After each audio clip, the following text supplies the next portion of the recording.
Inshuti bavandimwe turabasuhuje mwese mudukurikiye mukurikira SOS Refugiés twishimiye kubana namwe tugiye kubagezaho ikiganiro kijyanye na resultat ya campagne ya SOS Refugiés 2021 mwatwitabye muri benshi uno munsi rero tugiye kuganira ku byo ibikorwa mwatugejejeho amavu n'amavuko ya SOS Refugiés na gahunda ya SOS Refugiés muri 2022 ndagira ngo mbifurize ikaze muri kutureba muri aka kanya nabaza kuzatureba nyuma ndi kumwe na Kami Runyinya wo muri Réseau des Femmes ndagusuhuje mwiriwe neza nshuje abadukurikiye kandi mbashimira byimazeyo kuba baradufashije kandi barafashije impunzi kandi bazakomeza no kuzifasha kuko twizeye ko mwabyumvisemo ko muzakomeza kubafasha barabyumvishe cyane rwose Primitive Mukarwego ndagusuhuje karibu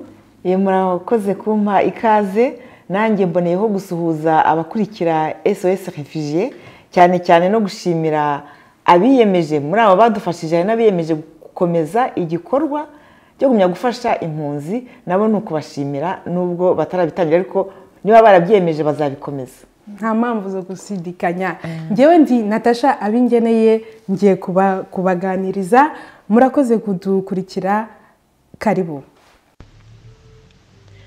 mwarakoze kwakira SOS Refugiés n'intumwa zacu mwarakoze kwakira ubutumwa bw'impunzi muri Ndahabi Jean Claude igikorwa cy'ubumuntu isi n'ijuru tugoboka impunzi zo mu mashyamba Ikondera libre freedom of speech igitaramo cy'ineza n'ubuntu umutware fundraising online ubuzima kuri twese Denise Mikanya igitaramo ku mutware ntacyo twatanze ngo dukunde turame twigenera ijambo ibikorwa byaranze umwaka ushize ni radio Inkingi impunzi zirarenga 400,000 gakondo yacu dufashe impunzi twibukaho natwe twavuye mwarakoze muri abagaciro wow mbega byiza ndabona no mwaka mwarageze ku ma platform menshi atandukanye Ikondera libre umutware ndagira ngo Primitive utubwire ugira ikintu utubwira ese de ino campagne fundraising SOS Refugiés 2021 yagenze ite mwayumvishemo gute n'icyo batubwira campagne ya SOS Refugiés y'uyu mwaka muri 2021 yagenze neza cyane kubera yuko twabonye abantu badufasha kandi kubera yuko n'uburyo twayikoze butandukanye n'uburyo kadusanga tuyikora ubundi twahuriraga i Buruseli kubera ko amasosiyasiyo agize SOS Refugiés amenshi ari mu Bubiligi twakuraga tugasangira tugakora fundraising ariko bikaba ari hagati yacu y'abantu bari mu Bubiligi gusa ariko kubera iki cyorezo cya covid cyaza kubera ko abantu dushobora guhura byadufashije yuko dukoresha izi za murandasi iri koranabuhanga rituma abantu bavugana nabanicaye hano nkavugisha abantu bari muri Australia nabanicaye hano nkavugisha abantu bari muri Canada byatumye dukora ibiganiro ku maradiyo menshi nk'uko bivuze bituma byumvwa n'abantu benshi kuko radio bifite abantu bayumva twakoze nk'ikiganiro kuri radio Ikondera libre dukora ikiganiro kuri gakondo yacu dukora ikiganiro kuri Urumuri na RCPFO kuri radio Inkingi ayo maradiyo yose rero nizere ko ntawe nibagiwe ndabashimira kubera ko baduhaye uburyo bwo kumvikanisha ikibazo cy'impunzi dufasha no kumvikanisha uko mbese tubikora naho bigeze bikaba byaratumye tubona impano nyinshi kurusha izo twajya tubona iyo twahuraga hagati yacu i Buruseli nkaba rero mboneyeho gushimira ayo maradiyo yadufashije no gushimira n'abandi bantu bakurikiye ayo maradiyo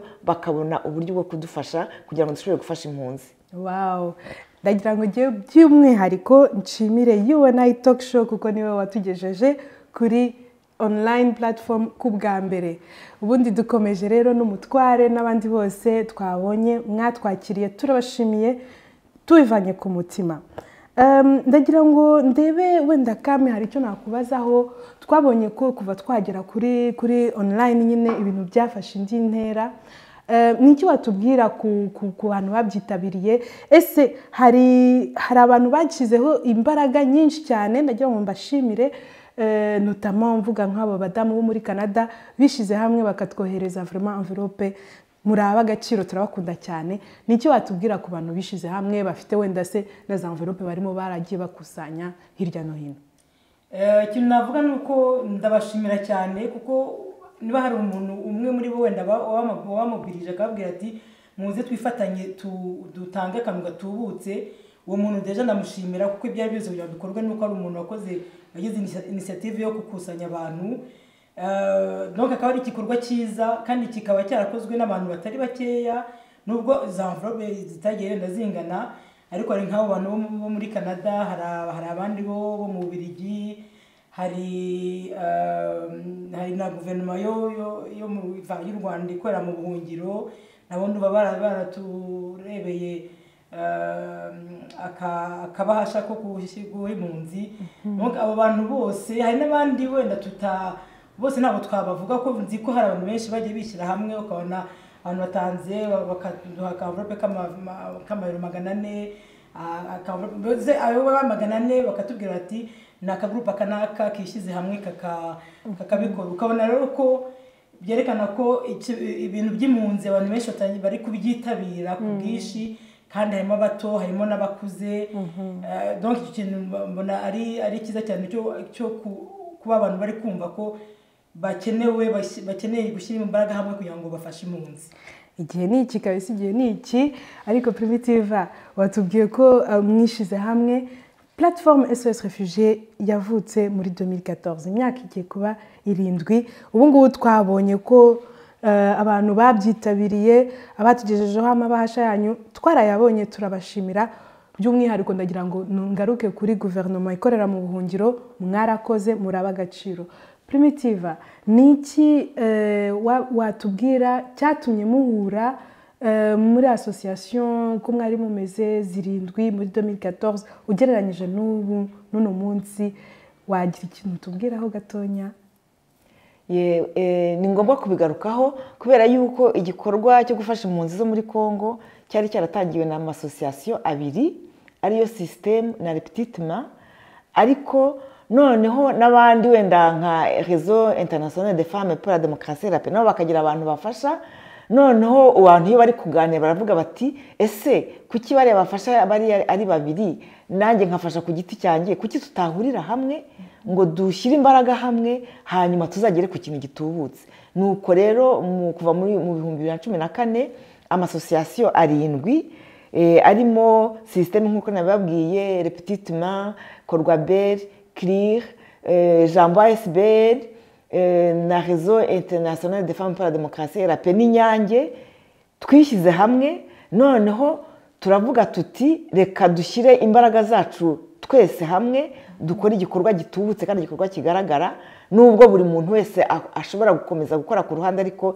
igikorwa cya SOS Réfugiés tugishyiramo imbaraga twese kandi byagaragaye yuko kuva twatangira gushyira imbaraga hamwe twakoze ibikorwa byinshi cyane twageze ku bintu byinshi cyane twafashije bari abantu bo muri Congo nubwo turaza kubigarukaho ibintu byinshi twagiye dukora buri mwaka ibintu byinshi ubundi tuza kugera igihe cyo kubabwira bilan turabibabwira ibyo twagezeho wenda hari ikibazo abantu bakunze kwibaza ariko wenda bataboneraho bakibariza kubera iki impunzi zo muri Congo kw'abanyarwanda twahungiye henshi kubera iki izo mpunzi specifiquement zo muri Congo icyo ni ikibazo cyiza kubera ko abantu baravuga bati kuki mudafasha impunzi zo muri Malawi kuki mudafasha impunzi zo muri Mozambique cyangwa zo muri hehe muri Congo ni ukubera iki abantu benshi cyane cyane abantu bakuze bangana nkanjye banyuze inzira ndende twese twabaye mu mankambi tugenda inzira ndende bamwe tuzivamo amahoro tukaba turi mu buzima bwiza ariko mutekereze kuva 1994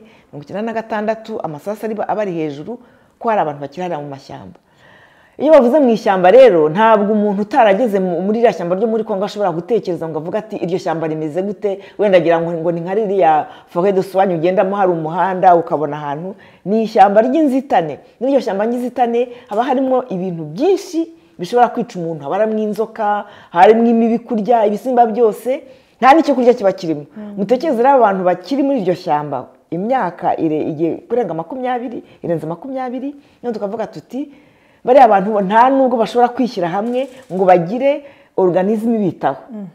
Abandi nk'abari mu bindi bihugu bagiye bagira imana wenda bakagira za organisme zibitaho, kuko abandi bari mu ishyamba nta bantu bahagera. Ikindi kibazo cyari cyo muri Kongo ni uko hari imitwe myinshi y'abarwanyi ikunze kuza kubateraho amasasu, bagahora bimuka.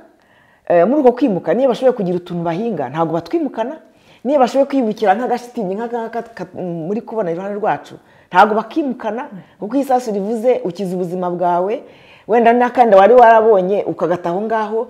Niyo mpamvu rero tuvuga tuti reka dushyire imbaraga hamwe, wenda bataye iyo myenda iyo bimutse turebe ko twabonera utwenda tundi bashobora kwikingaho imbeho cyangwa izuba. Wari ufite agakweto karamusaziyeho, turebe ukuntu twagurira abana utwo dukweto tubafasha. Umuti wari ufite wenda ntumenya naho isashe wayifite kuko nta kabati ufite uyishyiramo.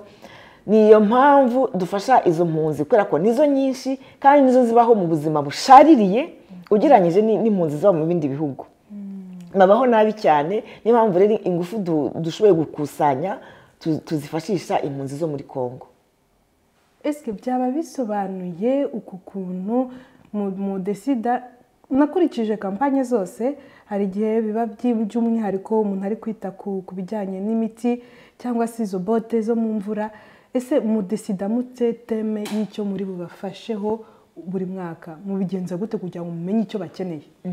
Ntabwo ari twebwe twicara hano aho turi ngo tuvuge ngo ubungubu ngo tugiye kugura imiti cyangwa tugiye kugura imyenda. Dukorana n'abari muri iyo nkambi kubera ko hari association y'abategarugori bagerageza kwishyira hamwe kugira ngo nabo bagire imbaraga, kandi kugira ngo n'uyibawohereje n'imfashanyo bashobore kuzigeza ku bandi, kuko abantu bose wenda hari udashobora guhura n'abandi cyangwa se nta mbaraga afite. Noneho iyo association niyo kubera ko bareba ibikenewe, nibo bazi ibyo baba bakeneye, bakatubwira bati uyu mwaka dukeneye iki, uyu mwaka dukeneye iki. Noneho natwe za ngufu twabonye tukazishyira muri icyo gikorwa cyabo. Nibo badufasha no guhitamo teme. Nk'ubu uyu mwaka twahisemo teme ivuga ubuzima kuri bose.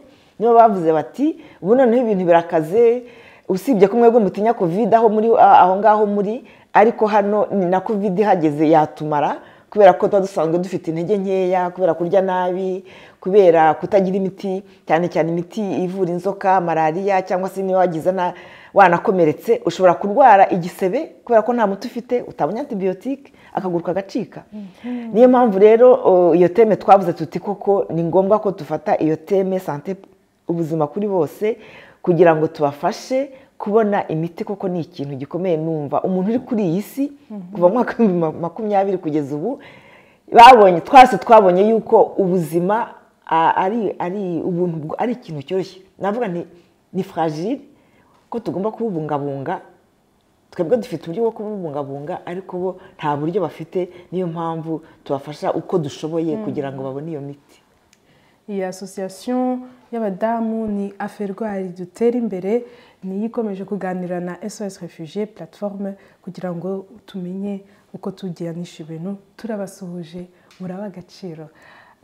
Ndumva ahubwo binasobanuye impamvu hari n'igihe cyageze bagashira imbaraga mu kubaka ishuri umwaka ukurikiyeho. Akenshi abantu bakunze kutubaza ati se ko mwavuye mu ishuri mwagiye muri santé, icyo gihe nyine bari babateye ntaho kuba bari basigaranye, dusubira kuri besoin primaire.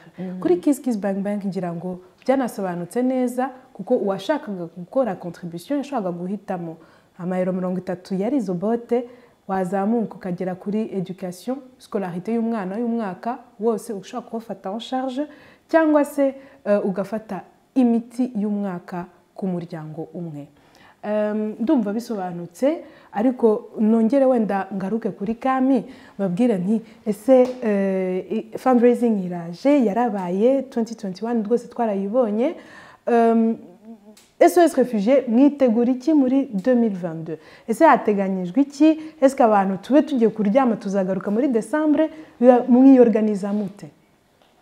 Oya, ntabwo ibikorwa dukora ari ibyo mu kwa 12 gusa. Umwaka wose wafite tuba dufite ibikorwa hari ibifite amatariki azwi hari nk'urugero muri tariki 20 z'ukwa gatandatu ni umunsi wahariwe impunzi wagenewe impunzi ni umunsi umuryango w'abibumbye washyizeho kuri uwo munsi rero dukunze gukora ibintu byo gukangurira abantu ku kibazo cy'impunzi cyane cyane impunzi z'abanyarwanda muri rusange ariko cyane cyane n'izo ngizo zidafite impapuro mfete tubita impunzi kuko mu Kinyarwanda bavuga impunzi ariko ni impunzi zitagira ibyangombwa mbese dukora ubuvugizi kugira ngo twumvishe amahanga ko hari icyo kibazo ko abantu bakeneye kugira situation iri stable nk'uko izindi mpunzi zikunze kubigira.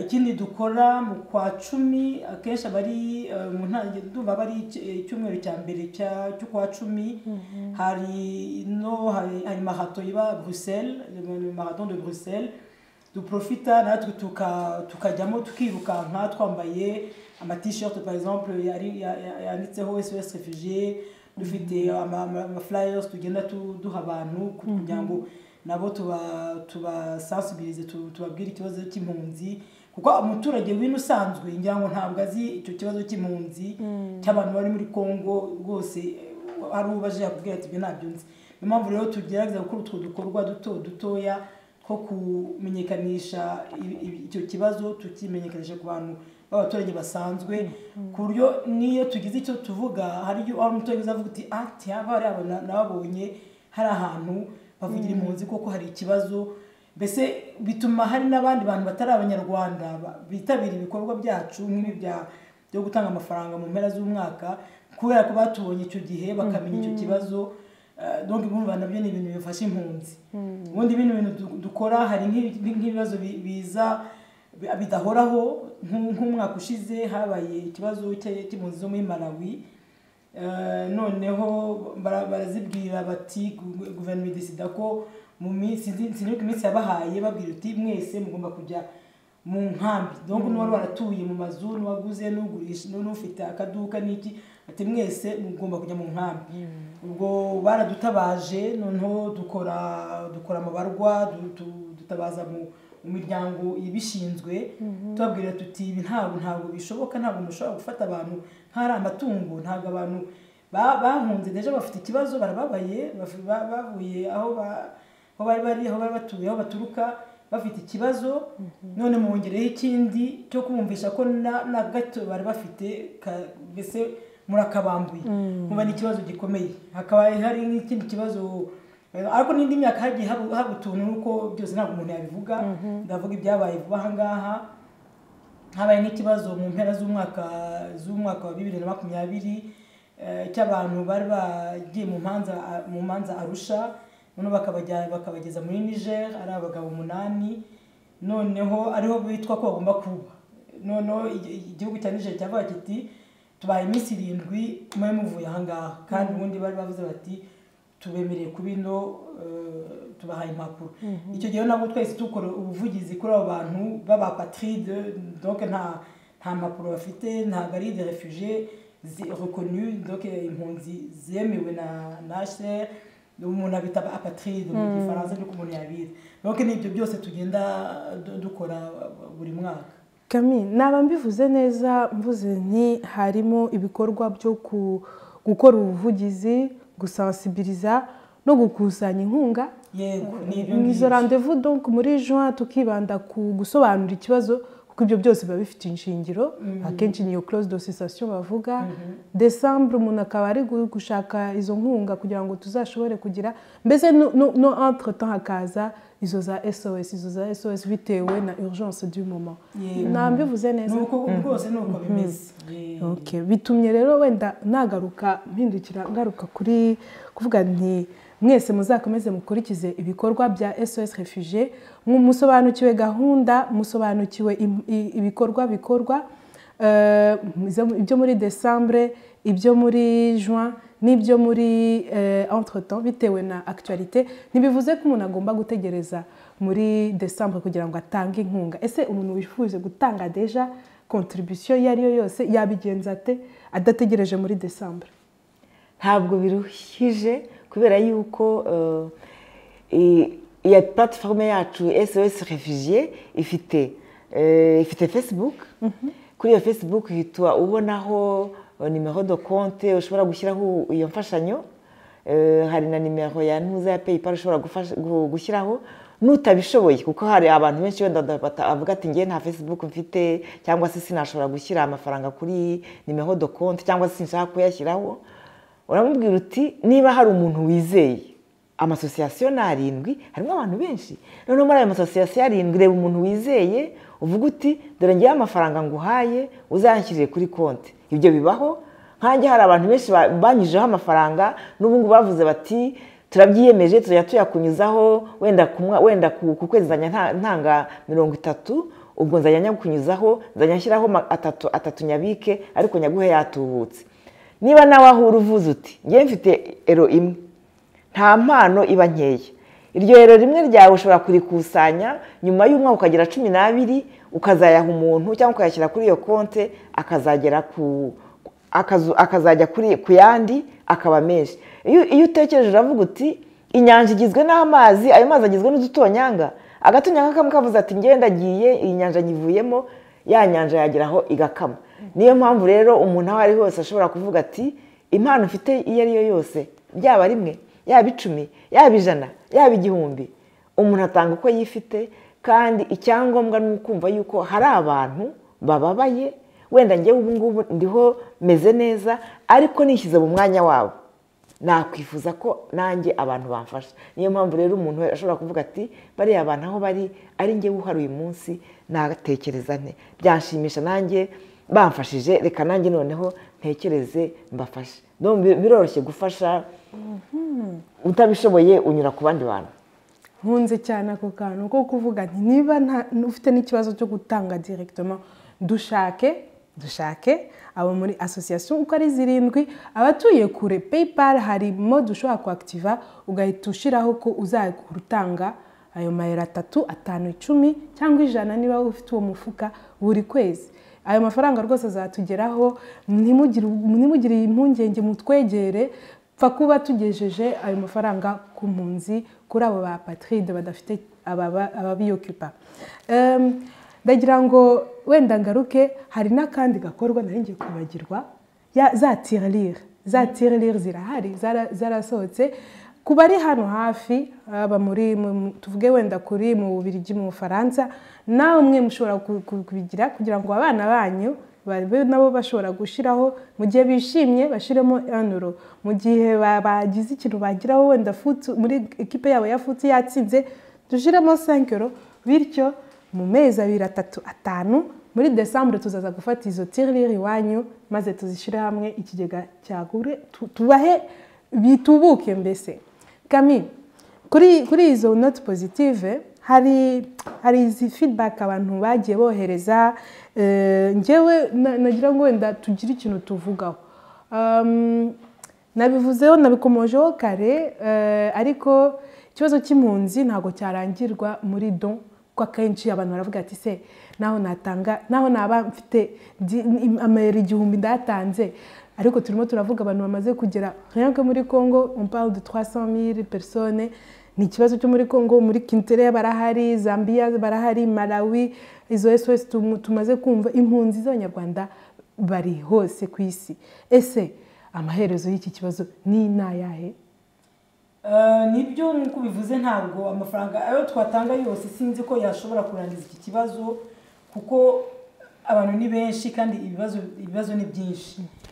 Ikintu dushaka gukora, ikintu dukora n'ubundi mu bikorwa dukora, ni ukwegera imiryango yita ku mpunzi, tubashishikariza ibyo bibazo deja, tubabwira tuti mugomba kubonera igisubizo bari abantu, kuko ntabwo bashobora kuba ari impunzi ubuziraherezo.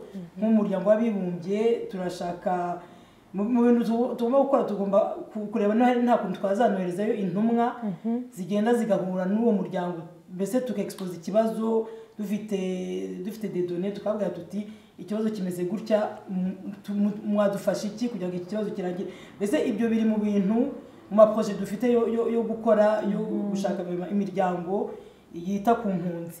ikindi dushaka gukora ni ukureba niba nta buryo twasaba hari nk'ibihugu nka Canada umuntu ashobora gukora reinstallation resettlement noneho kuko baba bakeneye profile bakavuga ati dukeneye wenda abajene dukeneye abantu bafite profile iyi n'iyi epi n'abantu b'impunzi bo kuza muri iki gihugu kuko ni igihugu kinini gikeneye amaboko nubwo nabyo ni piste nayo turi kureba uko twafashe impunzi ariko uko byagenda kose niba ari abantu 300 abazajya muri Canada nyine murabyumva ntabwo bashobora kuba benshi muri Australia naho muri za Nouvelle-Zélande bafite izo programme ariko uko byagenda kose ntabwo ari benshi bazashobora kujyayo ariko nayo ni piste dufite yo kuba twafashe impunzi zimwe na zimwe ariko icyangombwa cyo nuko voilà nukugenda dushakisha tunabwira abantu ndetse babizobereyemo batari muri SOS Refugee bashobora kuza kudufasha kuri icyo kibazo kuko twebwe ubwacu ntabwo turi abantu bakoze mu by'impunzi ntabwo twabyigiye ntabwo dufite qualification yo kuba tuzi aho twagana kubyo hari abantu bashoboye kudufasha koko babizobereyemo batwegera bakatubwira ibyo bakatugira inama bakatubwira ati mwandike ibi mwandikira aha mugire mutya ibyo nabyo turabikeneye nayo ni inkunga kandi ikomeye dusaba abantu bashobora kuba babizobereyemo ubwo sinzi niba nabirezuma gutya kuri court terme hari évidemment izo besoin umuntu yakwita primaire kare wabikomeje uvuga ati sécurité ni umuntu akeneye ubuzima kugira ngo basabashe no gutekereza izo besoin primaire sécuritaire nizo umuntu abanza kwibandaho tukazamuka tujya sur le moyen terme tuvuga duti wenda umuntu nihe yajya kugira ngo abashe kwiga se cyangwa kubaho cyangwa kwiyubakana none bundi bushya ariko nyamukuru hakaba cya kindi bise root cause root cause ari ikibazo structurel gikenewe igisubizo structurel akenshi abenshi bavuga ko ikibazo cy'impunzi ari politike ariko ntago kireba abanyapolitike gusa kuko natwe turi impunzi dutegereje abanyapolitike gusa menya abavandimwe bacu bari mu mashyamba bakiri mu nkambi bazategereza reka tubireke kuko twahagurutse kandi turi kumwe namwe turabyishimiye kandi ntago tuzacika intege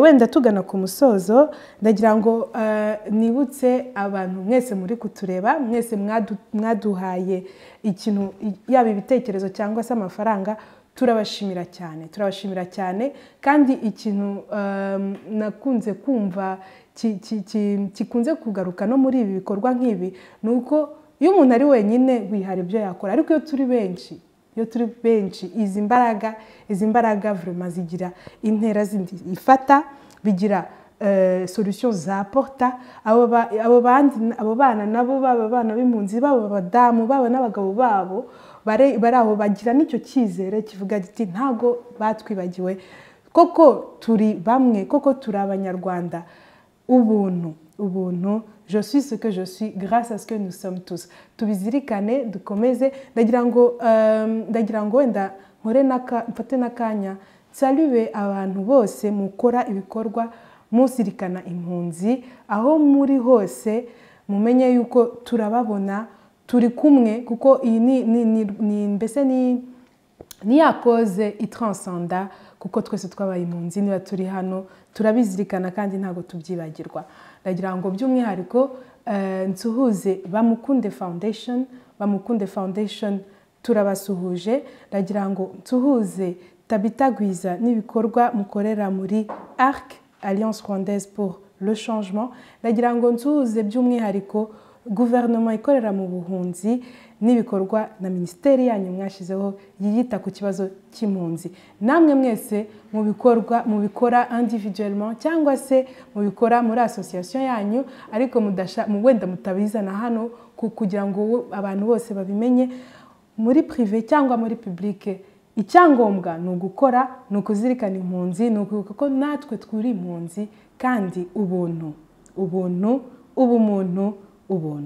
murakoze wenda mbere yuko dusoza mbere yuko mbasaba kugira icyo mumbwira kugira ngo mugire icyo mwageza ku badukurikiye nongere mbibutse ntabwo turangije mu kanya turakomeza n'urubyiruko ariko Kamiru Nyinya Primitive Mukarwego ni iki mwabwira abadukurikiye dusoza tunabashimira kuko mwadufashije cyane hari ijambo ryo guclôtura mwageza ku badukurikiye nge icyo navuga nk'uko wari umaze kubivuga ni ugushimira abantu bose baduteye inkunga kugira ngo natwe dushobore gufasha impunzi kandi ngahamagarira abantu bose kwitabira icyo gikorwa kuko gikomeza ubundi nkaba nabwira abantu bari mu nkambi haba muri Kongo cyangwa ahandi yuko tutazabibagirwa kandi niyo tutabona icyo tubaha ariko ko mu mutima wacu bawurimo kandi ko tubatekereza icyo nifuza ngewe ku giti cyanjye ni uko ikibazo cy'impunzi cyakemuka ku buryo nta munyarwanda uzongera kwitwa impunzi twese umuntu akaba aho yifuza kuba aho yahisemo haba muri Nouvelle-Zélande cyangwa haba hehe haba muri Kongo nkahaba ariko ari njye wabishatse atari uko ntafite uburenganzira bwo kujya mu Rwanda icyo kintu nicyo nifuza kugira ngo abe ari wo muragiye tuzahaba abana bacu ku buryo abazavuka batazaba bavuga bati dufite umutwaro natwe wo kwita kuri ziriya mpunzi cyangwa ngo bumve avuga ati kubera iki ngiye mfite uburenganzira bwo gukora ibi ngibi ariko hakaba hari abandi bantu badashobora kubikora nkaba nifuza yuko umunyarwanda yagira uburenganzira bwe aho ari hose kandi akagira uburenganzira bwa mbere bwo gutaha mu gihugu cye ku bushake nta muntu umushyizeho agahato cyangwa ngo ashyirweho agahato ko kuba ahantu atifuza kuba nko kuba mu ishyamba nicyo navuga wow urakoze Kamera Nyinya niki wadusigira Primitive hano byose yabimaze ariko nange ikintu nakora ni ugushimira abantu bose kuko twenyine ntacyo twageraho ariko turi twese mbese dushobora mu gifaransa bavuga ngo on peut déplacer des montagnes donc dushobora kumura umusozi tukawukura wari uri tukawushyira ahandi mumenye ko inkunga yose iyo ari yo yose kuva ku ifaranga rimwe iyero rimwe idolari cyangwa se amafaranga bitewe n'aho muri kugera kwagera ku igihumbi se kuranga mumenye ko ayo yose ari amafaranga akomeye cyane mbese ntimukagire isoni tukagira isoni zo kuvuga ati iyero rimwe se niba ibona izina ryanjye bakora iyero rimwe ibyo ntimukagire ipfunwe yo gutanga uko mwifite iyo nicyo kintu vraiment nashimangira ko kuba tugeze ku nshingano twiyemeje ni uko hari abantu batanze iryo rimwe abandi bagatanga 10 abandi bagatanga 50 mwese mbese umutima wanyu babwire nitwa Kami ni umutima we umutima wanyu babwire vraiment icyo mugomba gukora nimwe mukizi murakoze cyane wow ngewe ndi Natasha Wingeneye mbarizwa muri Jambo ariko ndi muri Inyange ndi muri platform SOS Refugee nagerageje kubakorera hosting no munsi aho byivanze niyo mpamvu ariko mu kanya gato turakomeje ndagira ngo nshimira abadamu mu kanya dukomeje n'urubyiruko mwakoze kudukurikira turi kumwe. La vie ici n'est pas aussi belle que ce que la plupart des gens qui vivent loin d'ici peuvent penser. Mais il est vrai qu'elle est beaucoup plus confortable. Et malheureusement, nous avons tendance à tomber dans ce confort et à oublier ce que nous avons traversé pour arriver ici. Mais ne vous inquiétez pas, nous ne vous oublierons pas. Vous resterez dans nos prières et nous ferons tout notre possible pour vous venir en aide. J'ai vécu l'exil européen. La vie ici m'a fait perdre le lien avec notre identité commune, notre histoire commune. Mais nous sommes ensemble. Je ne vous oublie pas non plus. Je voudrais vous dire que nous allons vous porter dans nos prières. Nous sommes conscients de notre situation et nous n'allons pas vous oublier. Votre histoire et vos conditions de vie m'ont interpellée. Il réside en moi une réelle envie de vous aider. C'est pour ça que je m'engage à conscientiser mon entourage afin qu'ils se rendent compte des réalités que vous vivez. Merci pour la vidéo et votre persévérance. On pense à vous. Désolé que vous vivez ceci, car effectivement, ça aurait pu être nous. We'll do better. We don't forget, even though our lives are here. We still have family and friends living in precarious situations. J'ai compris que me sentir coupable ne sert pas à grand-chose. Donc pour le futur, je serai plus consciente et je contribuerai comme je peux. Nous serons les voix qui dépasseront la forêt, afin que vous soyez entendus. Nous ne pouvons pas comprendre complètement, mais ne pas essayer serait vous tourner le dos.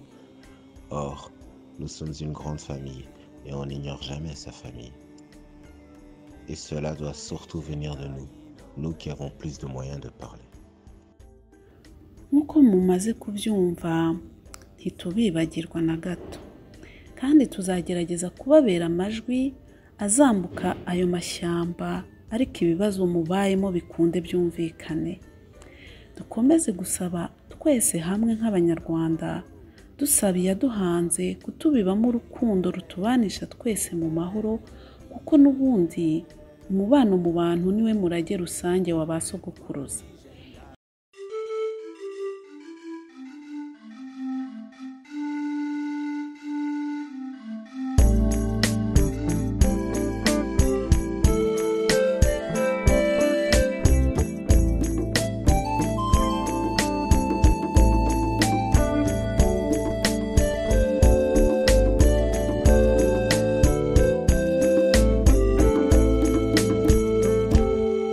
Mbona bazi gusoma inyuguti,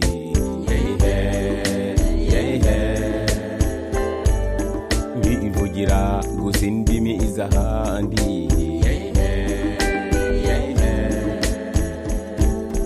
umuco wacu uzarangwa nande,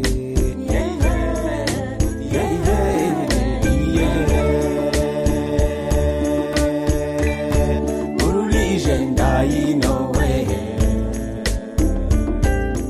igiti kigororwa kikiri gitoya, akarenza impinga kagaruzwa impanda, ugiriwe inama bagize imana,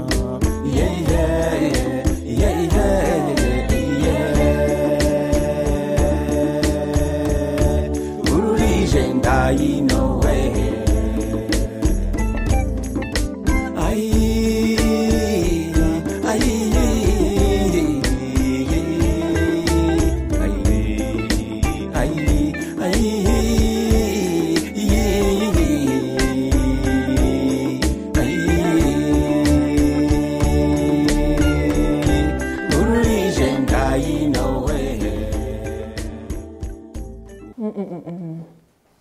burije ndayino pe. Reka dukomeze muri iki kiganiro, twifuje kugira ngo tuze kuganira hamwe na Willy Kabera. Willy Kabera mwamumenye umwaka ushize deja yaratuganirije kuri SOS Refugiés. Turi kumwe na none uno mwaka turagira ngo tuganire. Willy, karibu. Murakoze cyane Natasha. Wakoze kwakira invitation yacu. Twagira ngo twongere tugaruke kuri wowe, kuri engagement yawe. Willy, kubera iki ukomeza gutanga muri SOS Refugiés? Ni iki kiguhamagarira kwitanga buri mwaka? Yes, mbivuze atari no kuvuga ko nanga cyane cyangwa nanga kurusha abandi, kandi nzi ko atari njye wenyine dutanga turi benshi, ariko ngewe nyine byatangiye nakuriye dans le monde, aho ASBL ya system yatangiriye. Kuva rero nyiri muto naho bajyaga borganiza icyo bitaga spaghetti solidaire, basaba imfashanyo nyine zo gufasha abana bari kinere. Kuva icyo gihe rero niho no mu rugo twagiye nyine twumva neza ko hari abantu batagize amahirwe twagize, bigatuma rero aho tuhagaze ubu ngubu tutagomba kubibagirwa, icyo dushoboye kubafasha tukakibafasha. Niyo mpamvu rero buri mwaka igihe mbonye ari aho nafasha cyangwa nasaba n'inshuti zanjye nazo zikibuka ko twese tutagize amahirwe amwe, nyine mbasaba nawe gufasha. Ariko kuri njye numva nta gitangaza kirimo, ari ni amahirwe, ahubwo ni amahirwe kuba dushobora gufasha tukaba tutakiri abafashwa ahubwo, kuko natwe twagize benshi badufashije ari igihe twari turi muri Congo, ari igihe twari twaharenze cyangwa tunagira n'inaha, ari ababiligi, ari abandi banyarwanda, ari bande bose twarafashijwe rwose, ku buryo njyewe numva gufasha nk'umunyarwanda nta gitangaje kirimo, niko nabivuga. Paro watubwiye ngo subizi neza wagiriwe. Ese Willy nkubaze, eske waba wowe wibona ute? Wibona nk'impunzi ku myaka yawe, kubyirutse hano wararushinze, wiyidentifie ute? Eske wiyumvamo iyo identite y'ubuhunzi cyangwa ni ikintu wenda ababyeyi bakubwiye, ubibona ute? Uko nabivuga, hari ibintu aho mpagaze uyu munsi, hari ibintu bitatu biri clair. Cya mbere niko ndi umunyarwanda, cya kabiri nkaba ndi umubirigi, cya gatatu nkaba ndi impunzi. Muri ibyo ngibyo bitatu rero, donc kugira ngo usubize ku kibazo cyawe, ku impunzi ho ndi impunzi. Muri ibyo ngibyo bitatu rero harimo kimwe gusa gishobora kutazahinduka, no kuba umunyarwanda. Kuba umubirigi we namubaye ngize imyaka niba ari 12. Kuba impunzi nabaye impunzi ngize umwaka. Kuba umunyarwanda ho nzahoraho ndi umunyarwanda.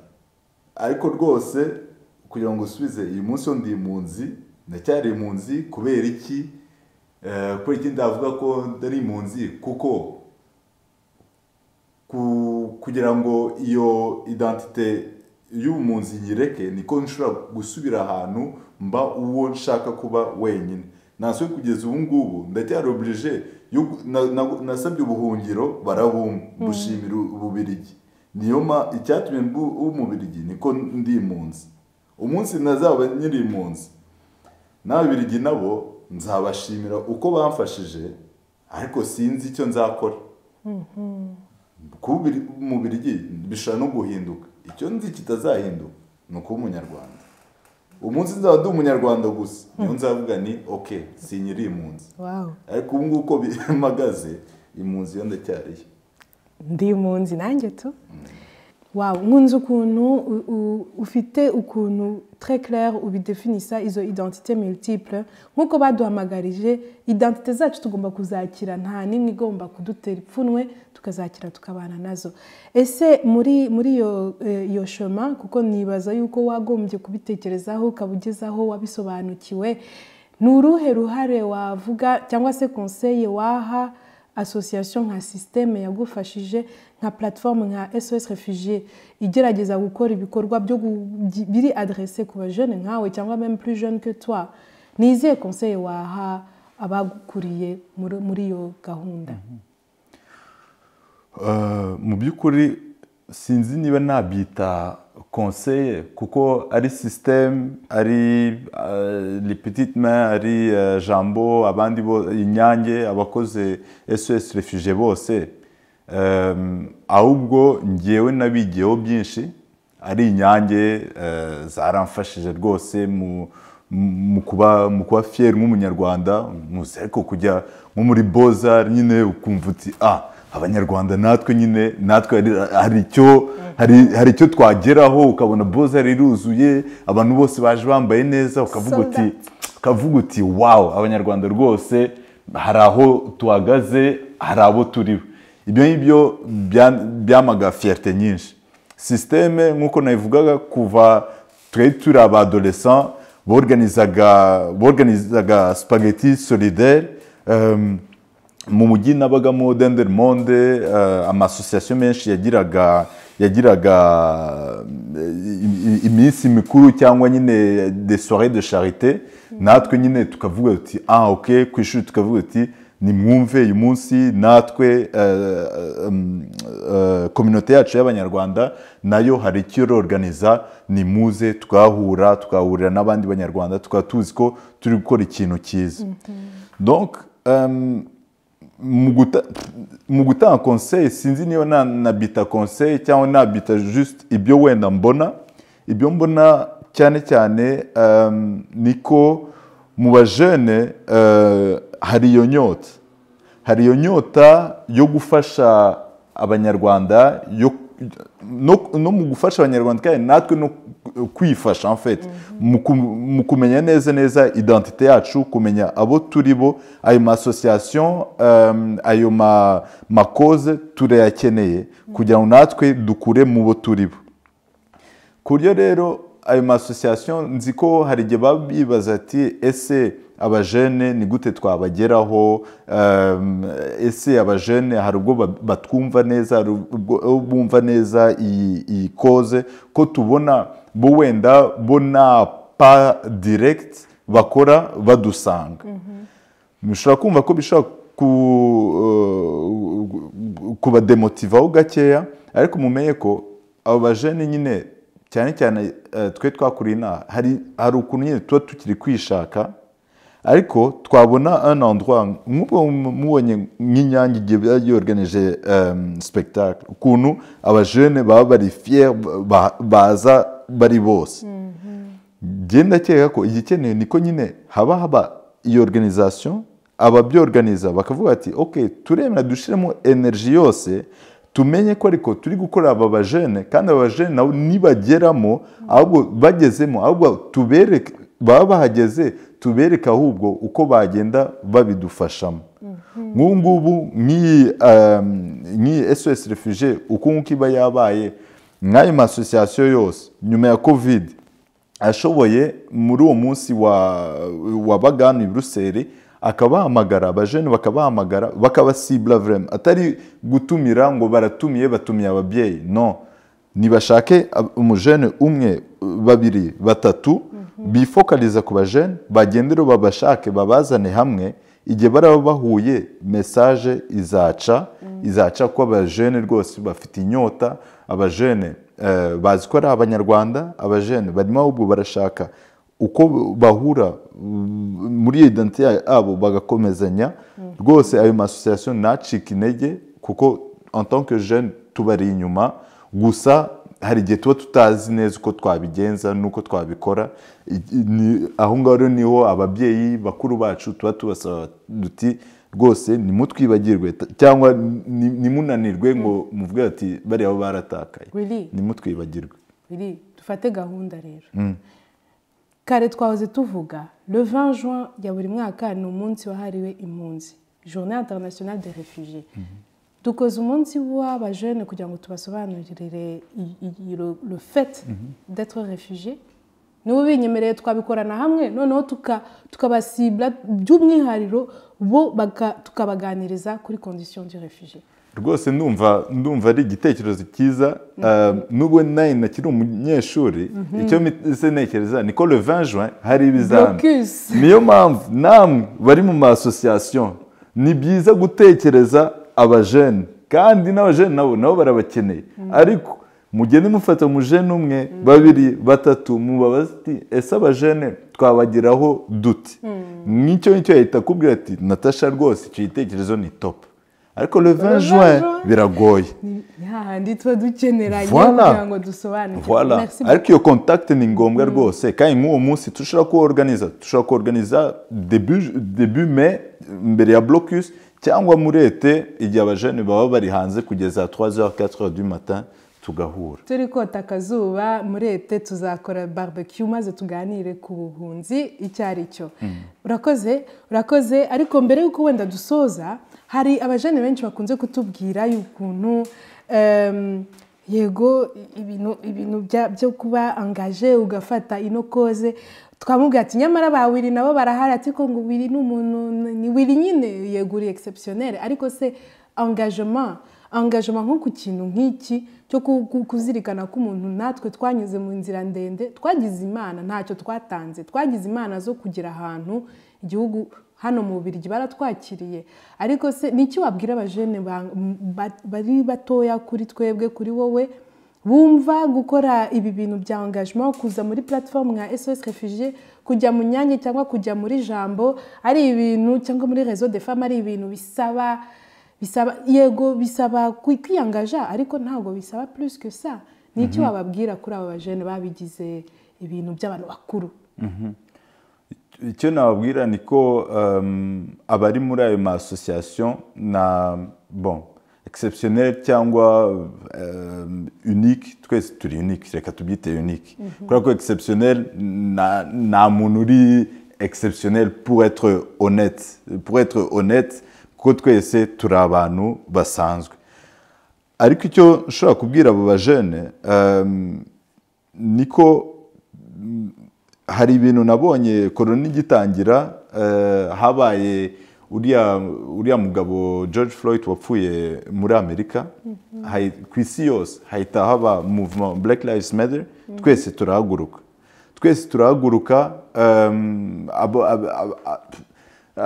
abari bazwi, abatazwi, abakuru, abatoya, abakora, abakiga, bose barahagurutse. Kubera ko twese twamenye ko biriya bintu bibaye twese biratureba, ubaye uri umusitari, ubaye uri iki, twese biratureba. Kandi niba ushaka ko hagira igihinduka, nawe ugomba guhaguruka ukagira icyo ukoraho. Ku buryo rero nzi ko hari abajene benshi baba bicaye mu rugo, babitekereza, babona ibintu, basoma ibintu, ariko bagatinya guhaguruka, bakumva bo atari ko bitabareba, ariko ko n'undi ntacyo babikoraho, bakaba bazi ko ari abantu gusa baba bafite amajwi cyangwa baba bavuga cyane, ari bo bashobora kugira icyo bahindura. Icyo nshaka kubabwira ni ko ubusitari n'ubutwari ni ibintu bibiri bitandukanye, ntabwo ari bimwe. Subiremo. Ubusitari n'ubutwari ni ibintu bibiri bitandukanye.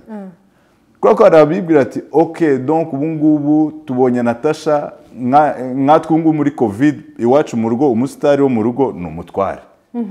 Umutware niwe musitari, donc tuba tuzi ko niwe ugomba gukora umurimo, niwe ugomba kuvuga, kuko bon niwe kwa niwe tureba. Padiri nawe ari aho ngaho, nawe ni umusitari, niwe ukora isi nijoro, niwe ukora, tukumva aribo barakora umurimo. Par contre non, twese dufite responsabilité yacu. Umutware afite ibyo akora, Natasha afite ibyo akora, uwundi afite ibyo akora, ariko naho ngaho bose inyuma yabo hari benshi baba bari gukora umurimo ukenewe, uri ngombwa. Hari abanyeshuri bagenda bakabwira abarimu babo, baba bari kuganira, umwarimu yabigisha kuri ekonomi ya Afurika, akababwira ati ariko mwarimu rero murebye neza ibi bintu muri utwigisha, dore ibindi twagiye tubona.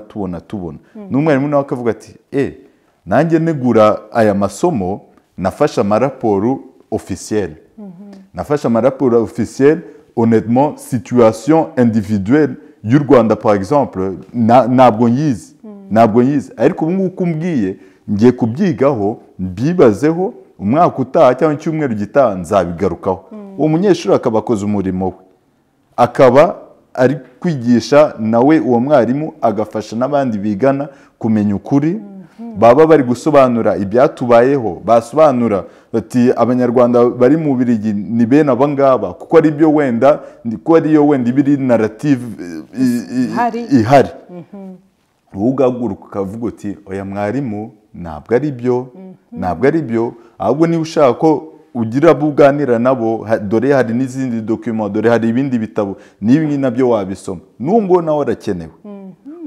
Kugira ngo ibyo ndimo ndabivuga gusa kugira ngo tumenye ko twese aho tubaye turi umunyeshuri, ubaye uri umukinnyi w'umupira, uri umuririmbyi, uri femme de ménage, ushobora kugera ahantu ujya gukoropera umukecuru buri munsi akaba afite buri mwaka akaba afite wenda un pot de 200 euros, 300 euros, 500 euros atanga, akaziha des orphelins, akaziha impunzi ziba muri Aziya, handi hose.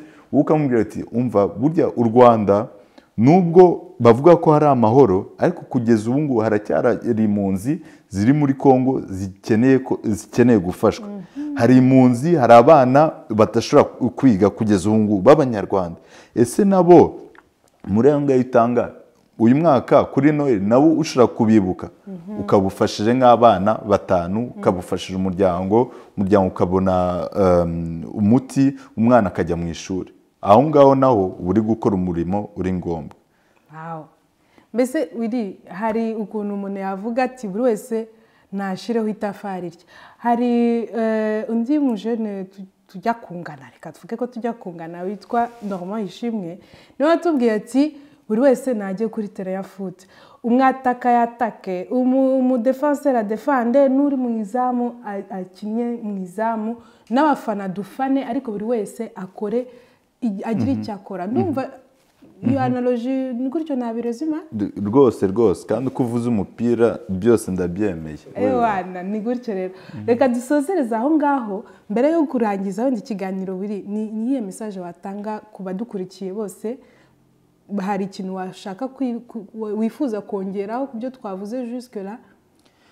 Ntacyo nakongeraho cyane, ndumva byinshi byavuzwe n'umubyeyi Primitive mu kanya, nawe yatubwiraga ko rwose icyifuzo cye ari uko nta munyarwanda wakomeza kuba impunzi. Rwose nanjye uwo munsi ndawutegereje, kandi twese tuwutegereze, ariko tuwutegereze tuwukorera, turebe ukuntu twazagira umunsi umwe tukagira igihugu rwose tuvuga duti dore iki gihugu ni igihugu cy'abanyarwanda. Nimuze mu gisure muri abashyitsi, ariko muhasange umunyarwanda wese ushatse kuhaba. Abanyarwanda biba ari twebwe twakira abandi, twakira abashyitsi, ariko mu rugo twese tube dufitemo umwanya. Nicyo cyonyine nshaka kongeraho, kandi cyane cyane mbasaba ko tudacika intege rwose. Tureba twebwe nkatwe twagize amahirwe yo kuba hano mu Bubiligi, tureba inzira yose twaciyemo, ibisigaye ndumva ari byo bikeya, kandi tuzahagera twese hamwe. Wow, iyo nzira ndende nitugire tuyisoze dutahe iwacu i Rwanda. Biri wakoze, namwe mwadukurikiye mwakoze kubana natwe. Njyewe icyifuzo mbere yuko turangiza, icyifuzo nagira wenda ku bari batoya kuri twebwe, nuko nkuko twahagurutse tukavuga ati Black Lives Matter, nuko uno mwaka muri 2022 twese abanyarwanda, surtout twebwe batonya nabo nduta, twibuka ko Rwandan lives matter. Rwandan lives matter. Murakoze kwitabira ubutumire bwanjye. Namwe mudukurikiye ndabashimiye, turi kumwe naho ubutaha. Yari SOS Refugié, njyewe nitwa Abingeneye Natasha, ndabashimiye kuba mwadukurikiye muri uno munsi.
Iyo nzira ndende we